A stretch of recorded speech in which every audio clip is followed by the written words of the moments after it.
নমস্কার সুপ্রিয় দর্শক মণ্ডলী, গ্রিন ওয়ার্ল্ডে আপনাদেরকে স্বাগতম জানাই।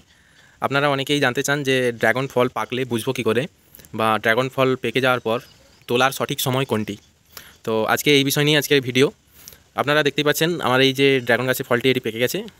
তো কিভাবে বুঝবো আমরা যে ফলটি পেকে গেছে? দেখুন বন্ধুরা, ড্রাগন ফল সাধারণত যখন পেকে যায় তখন এই যে ফলের মাথায় যে সরু সরু পাপড়িগুলোর মতন দেখতে পাচ্ছেন, এগুলো দেখুন ঠিক উল্টো দিকে কিন্তু বেঁকে গেছে। দেখতে পাচ্ছেন, এগুলো কিন্তু যখন ফলটি কাঁচা অবস্থায় থাকবে বা পাকবে না, তখন কিন্তু এগুলো একদম সোজা থাকবে, সোজা রকম এরকম স্ট্রেট থাকবে।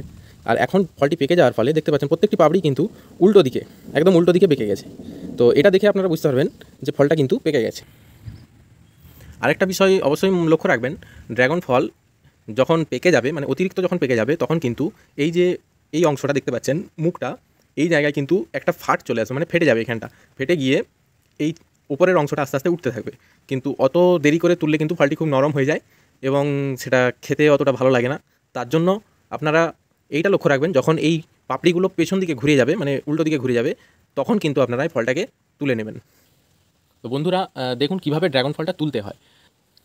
অনেকে কী করেন, এই অংশটাকে কাঁচি দিয়ে কেটে ফলটিকে তুলে নেয়। কিন্তু আমি বলে রাখি যে আপনাদেরকে এই অংশটাকে কেটে দেওয়ার কোনো যুক্তি নেই, কারণ এখানটাকে কেটে দিলে দুটো একটা চোখ নষ্ট হয়ে যাবে। সেই চোখে তো ড্রাগন আরও ধরতে পারে ভবিষ্যতে। তো এটাকে কেটে নষ্ট করে দেওয়ার কোনো দরকার নেই। শুধুমাত্র দুটো হাত, একটা হাত দিয়ে আপনি ধরবেন, আরেকটা হাত দিয়ে ফলটিকে একটু আলতো করে ঘুরিয়ে দেবেন। বাস ঘুরিয়ে দিলেই দেখবেন ফলটি কিন্তু খুব সুন্দরভাবে, দেখুন ফলটি খুব সুন্দরভাবে কেটে গেল।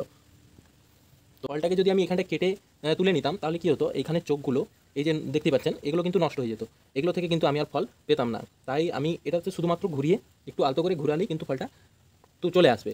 তো আপনারা কখনোই এরকম কাঁচি দিয়ে কেটে বা কোনো কিছু দিয়ে কেটে ফলটি তুলবেন না। শুধুমাত্র একটু আলতো করে ঘুরালেই হবে, কারণ এখানে চোখটা নষ্ট করে দিলে এখানে ভবিষ্যতে আপনি কিন্তু আর ফল পাবেন না।